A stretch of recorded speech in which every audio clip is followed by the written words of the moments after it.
Salut tout le monde. Bon, ça y est. Alors, tu vois, je viens de revérifier un truc. Bon, mon cher ami Tabayan, donc tu sais, les comparateurs, je l'aurai pas aujourd'hui.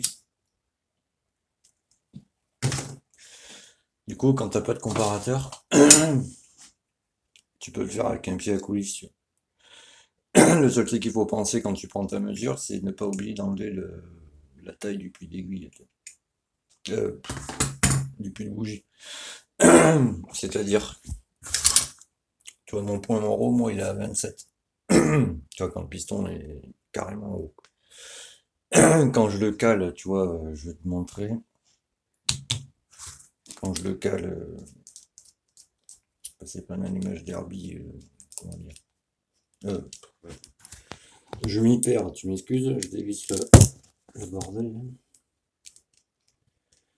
Oui, c'est pas un allumage, comment dire. Que ce soit l'image derby ou M6, on s'en fout, c'est les mêmes, tu vois. Il y a quelques wattages qui se différencient suivant l'un et l'autre. Si tu mets le bordel. Et ouais, donc j'ai un allumage derby, tu vois, modifié pour être sur M6, quoi. La longueur de câble. Parce que sur les sportifs, le jaune est plus long que sur les supermotes. Toujours bon à savoir. Et j'ai mis une platine. C'est une platine topper. C'est les mêmes platines que sur les derby. C'est pas ma journée. L'autre qui me dit qu'il a Bayern et qui va pas rentrer de suite. Alors, attends, je le mets au point mort. Heureux, on va y aller. Je fume, hein, ne sais pas bien.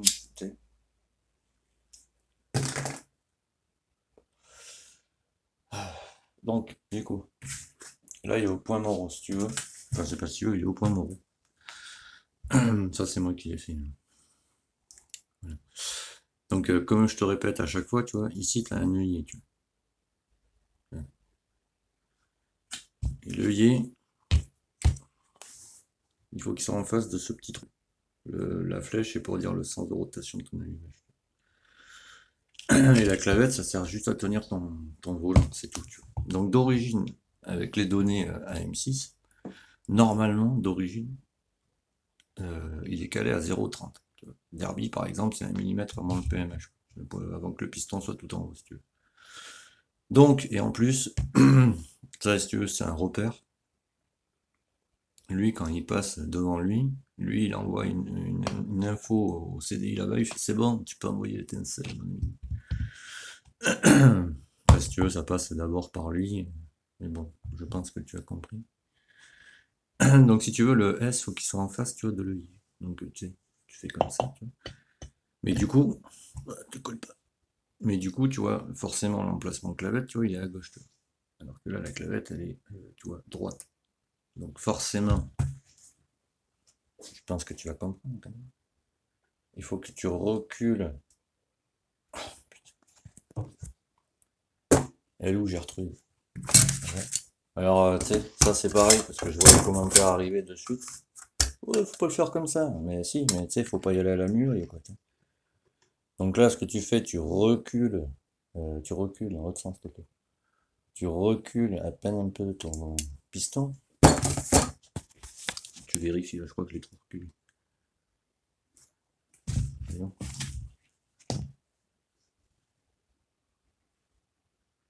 Attends, si tu vois pas, c'est aucun intérêt de faire la vidéo.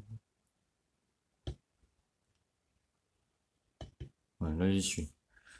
Donc du coup, tu vois, ton allumage, il tourne dans ce sens-là, la flèche. Donc du coup, le fait de reculer ton piston, tu vois, forcément, tu le cales par rapport à ce repère qui est ici, quoi. Et du coup, vu que tu le cales avec ce repère-là, ceci, tu vois, ça arrive avant ton contacteur, justement, pour que tu comprennes mieux. Parce que tout le monde croit que ça se règle pas et que la clavette, tu sais, il y a une clavette, ouais. Sur les allumages MVTDD, il y a des clavettes sur certains. Donc tu vois, le repère contacteur est vachement avant le contacteur. Le contacteur déclenche, envoie un signal au CDI pour dire c'est bon, envoie la sauce. Donc, normalement c'est 0,30. Normalement. Et tu sais, moi je suis, voilà, je reprends les tutos comme si toi, chez toi, tu n'avais pas de comparateur. Donc toi, quand il est en haut, il est à 27. Quand il est là comme ça, tu vois, calé, quoi, comme il devrait être, quoi, il est à 27,42. Mais du coup, je te demande, tu m'excuses, j'ai qu'une main aujourd'hui. J'ai qu'une main aujourd'hui. Enfin, pour filmer, je pense que tu as compris. Donc quand le piston est en haut, il est à 27. D'accord? Donc là, on a reculé le segment. Oh, je vais pas y arriver aujourd'hui. Le vilebrequin, on l'a reculé. Donc tu reprends ta mesure. Tu te mets bien que le bord du truc, du pied à colis arrive bien, tu es sur les deux bords, là où tu poses ta bougie. Donc là, tu lis. Donc, prends le 0, si madame veut bien faire. Ah bah là, j'arrive à 32, mon ami. Alors, on n'est pas loin. Donc 32, voilà, c'est ça. Tu vois, comme quoi, faut refaire des vérifs à chaque fois. Donc on arrive à 32. Mais, comment? Tu es d'accord, hein? Là, le piston, il est un peu plus bas vu qu'on a reculé le vilebrequin, d'accord? Mais il faut que tu prennes en compte que tu as toute la distance de la bougie forcément à enlever. Tu vois. Parce que là, le comparateur, le pied à coulisse, il est en haut, quoi, si tu veux. Donc, vu que là, il faut lire le 0, tu vois. Ça fait 0,32, tu vois. La bougie, c'est. Tu vois, j'avais fait le calcul, je me suis trompé tout à l'heure. Il est où? Putain, je m'en sais rien, pardon. Et on va pas y arriver. Hein. Enfin, je vais pas y arriver aujourd'hui. On m'a fait une proposition, ça m'a tellement fait bugger que. Tiens. Donc là, on est à 0,32. Donc du coup, il faut que tu fasses moins la bougie. La bougie, elle fait 2,50. Donc tu fais moins 2,50. Je suis très mauvais en maths, donc je vais chercher mon portable. Parce qu'aujourd'hui, j'en peux plus. Quoi. Enculé, c'est moi qui ai du mal. Enfin, je vais me reposer ça. C'est pas 2,50, je me suis trompé. 2,50, parce que moi j'aime pas mesurer comme ça. J'ai bugué 2 minutes. 2,50, en fait, les gars, ils mesurent, tu vois, du bas du filetage jusqu'en haut. Tu vois. Moi, je mesure que le filetage. Le filetage, il fait 2, un peu moins. Donc, tu fais 0,30 moins 0,2, quoi. J'arrive à 0,10 à peu près. Donc, 0,10 là-dessus, ça suffira largement. Quand Toto il m'aura ramené mon comparateur, je vous remontrerai pour que ce soit bien clair, quoi. Je me dis, quand je suis allé à Dax, tu vois, mon gars, la platine, je l'avais salement reculé, le lié, il était par là, tu vois. Donc forcément, lui, il était encore là-haut. J'avais compté 0,45. Donc j'avais mis 0,45 d'avance. J'étais en gicleur de 112. J'ai fait 240 km aller-retour. Même pas j'ai serré. Mais par contre, voilà. Ah, la bougie, elle est blanche, mon gars. Même le contour, je comprenais pas pourquoi. Bon, et en plus, vu que j'avais les joints speed rincés, forcément en prise d'air, donc du coup, encore appauvrissement. Voilà. Tout ça sur un gros moteur, t'éclates tout. Enfin, même sur un truc comme ça, mais vu que je roule. Comment dire? Parce que là, pour qu'il marche bien, on va pas dire compétition, mais on va dire les réglages de compétition par exemple. Même sur un 17,5, tu peux. Là, j'y fous un gicleur de 102, je vais arracher le bitume, mais pas longtemps, quoi. C'est pas fait pour rouler tous les jours, quoi. Là,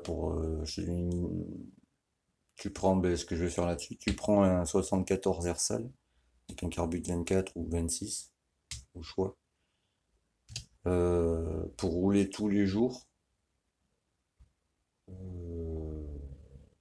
sans que tu reviennes, tu sais, régler ton carburateur, machin, etc. Tu sais, quand le temps change. En boîte à air, allez, 135 ça suffit, quoi. Si tu veux qu'il arrache le bitume et que tu roules vraiment juste de temps en temps, tu lui fous un 130 voire un 125, ça va marcher, mais pas longtemps. C'est pas fait pour rouler tous les jours. Pour donner un exemple, les Motor Force, les carbus, alors je rappelle, Motor Force c'est une marque qui a été créée par Maxi Scoot en 2006 parce qu'ils rachètent des produits AliExpress qui revendent sous l'appellation Motor Force, mais ils sont vendus très pauvres. Le carbu de 21, il a un gicleur principal de 95. Donc toi tu mets ça sur un kit 50 RSAL, ce que tu veux, avec un gicleur de 95, tu pètes tout. Exemple, les VHST Racing et les VHST normales, ils n'ont pas le même. C'est les mêmes, tu vois, en 24 par exemple, ou 26. Ils n'ont pas les mêmes gicleurs. Le VHST normal, quand il est vendu, il a un gicleur de 140. Le VHST Racing, quand il est vendu, il a un gicleur de 130. Pourquoi? Parce qu'il est Racing. Tu vois, c'est pas les mêmes réglages. Enfin, il y a plein de trucs comme ça. Bon, enfin bref. Bon là, il est à 0,10 quoi. 0,10, ça sera très bien là-dessus. Donc je remonte ça maintenant. Voilà, j'ai juste à la mettre là. Je vais coller l'écrou. Hein. Je pense que tu avais compris, mais je vais faire le lire. Voilà, c'est bon. Donc là, ce qui va me rester, bon, ben coller l'écrou. Hein. Je colle tous les boulons, je ne me prends pas la tête. Ensuite, je referai une vidéo pour te montrer comment moi je me. Là, la lumière, parce que j'ai la fenêtre qui est là, t'as vu? Mon parasol photo, il est toujours pas là, je sais pas, il a perdu, je ne sais où. Là, je vais remonter ben, les joints, je te montrerai comment je pose les joints, etc. Et regarde, soit dit en passant, j'admets quand j'ai tort de temps en temps, mais tu sais, j'aime bien tester les trucs. Moi. Et j'ai enlevé le dédoublage que j'ai mis, parce que du coup, j'ai testé sur un autre M6 que j'ai, si tu veux. J'avais trop de couple. Donc, je vais le laisser comme ça là-dessus, parce que lui est ouvert de partout. Donc, voilà. Prochain achat pour elle, ça sera un Carbu Mikuni. J'en ai trouvé un vrai, japonais, un vrai. Mikuni, vraiment marqué comme ça. Le vrai. En 24 et en 21, bah, c'est le même prix. Ils sont à 139 €. Donc, tu sais, ça va attendre pour l'instant. Donc, je vais remettre pardon, les joints à admission, les clapets, la pipe, les 3 écrous, parce que le quatrième, moi j'ai un réglage à faire avant de le monter. Ça, je t'en montrerai. Et par contre, de 118, je vais redescendre à 115. Bon, je vais tester d'abord 118 pour pas tout éclater. Mais 115, ça va aller. Parce que 118, j'avais pas ouvert. J'avais pas. Alors je vais dire préparé. J'avais pas préparé les carters pour les aligner au transfert cylindre. Mais là, si tu veux, j'ai préparé les carters. Et en plus, j'ai ouvert les transferts du cylindre. Donc il va mieux se remplir. Donc du coup, je vais baisser en gicleur. Bon voilà. Bon, je vous laisse là-dessus. Je mets ça en ligne. Prochain truc, c'est pause admission et pause moteur dans le châssis. Bon, ça sera avant la fin de la semaine. Soit dit en passant, ceux qui ont gagné le jeu concours, vous inquiétez pas, parce que là je reçois 2 packs outils, vous êtes 5, d'accord? Je reçois les 2 premiers packs outils entre le 27 et le 5 décembre. Donc tu sais, t'as compris? Donc si tu veux voir d'autres vidéos que seul toi verras, j'en ai sorti une tout à l'heure, pour les membres exclusifs, il faut prendre l'abonnement, c'est-à-dire prendre le bouton rejoindre, ça te fait payer 2,99 €. Tu auras un badge à côté de ton pseudo, je réponds en priorité à ceux qui ont le prix de l'abonnement, forcément. Ça te donne accès au groupe aide mécanique pour tout problème sur ta machine, moteur, châssis, de temps je parle. Et t'as des vidéos juste pour toi. Voilà. De temps en temps, petit cadeau.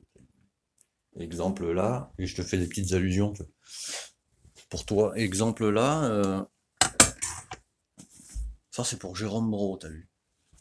Petite chemise Conti, ça fait plaisir. Voilà, entre autres. Et mais ça, je le fais que pour les membres exclusifs. Bon, je le fais pas tout le temps, hein, c'est vraiment de temps en temps parce que Jérôme, tu en parles assez souvent le soir sur le groupe d'aide mécanique, machin, etc. Ça commence à faire très longtemps qu'on se connaît maintenant, donc voilà, petit cadeau. C'est mon petit padawan. Voilà. Et ben je continue, hein. Et voilà. J'ai arrêté TikTok et Instagram, donc ne me contactez pas sur Instagram, je sais plus. Et tu vois, par exemple, j'ai fait une vidéo pour les membres exclusifs sur cette belle chose. C'est de la céramique en spray que j'ai payé 12 euros, tu vois. 12 euros, mon ami. Regarde. Ah ben le réservoir, hein, ça fait plaisir, j'ai envie de dire. Et regarde, comment c'est revenu, quoi. Alors j'ai fait exprès, hein, j'ai pas lavé les carénages, parce que normalement faut que tu laves les carénages, que tu sèches ta moto, que tu passes du polish, et après tu passes la céramique. Et moi j'ai poussé le vis, j'ai fait bah attends, mais je vais pas les laver moi les carénages, je vais passer la céramique direct dessus. Et ben ça tient, hein. Ben, ça rend bien quoi je veux dire. J'ai même passé à l'intérieur ici, tu vois. Et les carénages ont 21 ans, je te le rappelle, au cas où en passant, t'as vu. C'était une machine test, hein, je le répéterai jamais assez. Mais tu vois, ça rend super bien. Et en plus, tu sais, j'ai poussé le vis. Non, bouge pas. J'ai poussé le vis, pardon. Oula, faites pas tomber le casque, mon ami. J'en ai même mis sur le casque, tu vois. Mais bon, au prix où je l'ai payé, t'as vu, j'y tiens. Hein. Je suis pas Rothschild, comme dirait l'autre. Mais tu vois, il est bien revenu. J'en ai même mis, et puis j'ai testé hier soir, tu penses bien. J'en ai même mis sur la visière, tu vois. En fait, quand tu balances de l'eau, bah, tu sais, sur la visière, elle adhère pas dessus. Donc ça, quand je vais rouler, ça va me faire plaisir, tu vois. Voilà, tu vois. J'en ai mis partout sur la visière. Je vais le mettre comme ça, tu verras bien. J'en ai mis partout sur le casque. Je me suis dit, tu sais, je vais tester tant qu'à faire. Soyons fous, quoi. Et bien, ma foi, la céramique à 12 balles, elle marche bien, t'as vu. Et du coup, il n'y a rien qu'à dire dessus, tu vois. Parce que si tu veux, moi, quand je lave ma moto,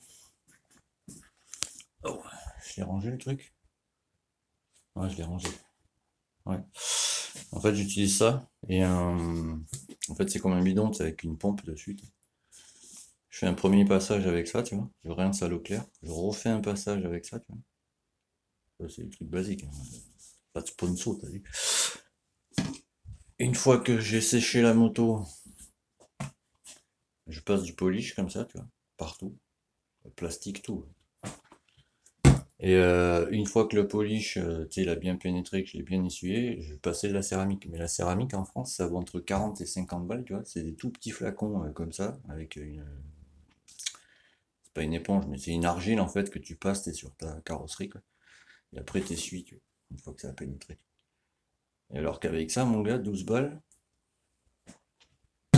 ah ben, j'ai envie de dire, c'est pas mal, tu vois. Et ouais, le vernis là-dessus, il avait pas tenu, mais c'est parce que les gars qui m'ont vendu le vernis, en fait, ils ont oublié de me dire que le vernis qu'ils vendaient, en fait, c'est juste pour faire des retouches, tu vois. C'est pas fait pour peindre carrément des grandes pièces. Enfin, pour passer du vernis, quoi. Mais voilà, j'ai envie de dire,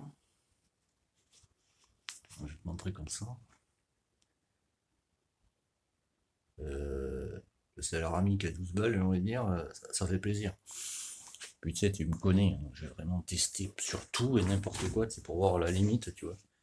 J'avais même passé sur le pot, tu vois. Bon, ça va partir de suite parce que dès qu'il va chauffer, bon, voilà. Et tu vois, j'en ai même passé là, tiens. Et ça aussi, soit dit en passant, c'est des autocollants que j'avais chopé sur AliExpress en plaqué or, quoi. Bon, il y a même pas 2 carats, t'as vu, mais enfin voilà, c'est des feuilles d'or, quoi. Ça bouge pas, ils ont même pas fondu, rien, quoi. Le seul qui est parti, c'est celui qui commence à partir, c'est celui qui est sur le garde-boue, tu vois. Tous les autres, ils tiennent. Donc voilà, donc je vais recommencer les tutos comme ça pour ceux qui n'ont pas trop d'outils, tu vois, qui débutent, tu vois. Voilà. Bah, je vous dis à plus tard, sur le coup. pour le coup. Et à très vite. Et merci de me suivre. J'ai eu en 1288, quoi. J'ai bugué ce matin. Allez, tchuss.